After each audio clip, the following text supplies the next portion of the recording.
what if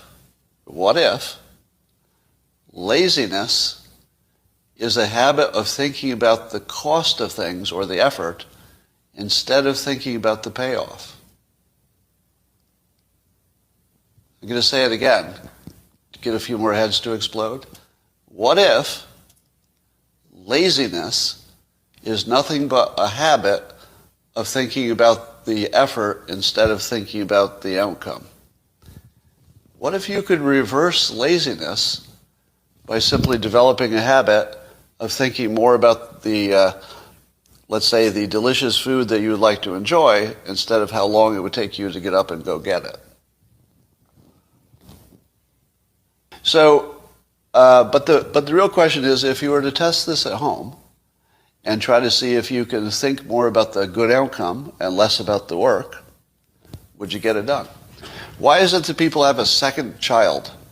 You know, why does a woman who goes through this awful, awful childbirth have a second child?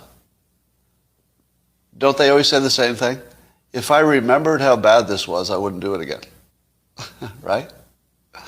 So the not thinking about the effort is vital to actually the survival of humanity.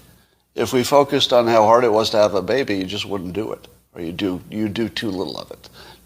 But if you focus on how awesome it would be to have a family, well, there you go. You're going to go through the pain because you've already committed.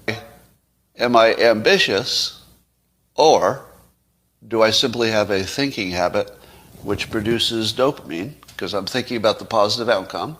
And is the dopamine the thing that gets me up and moving? And when you're observing me, you say, how the hell do you get so much done? Right? And how do I do it? I think it's just this. I think it's just this. When I think of all the things I do, I think about them in terms of their benefits. So here's your tip. It's going to change some of your lives.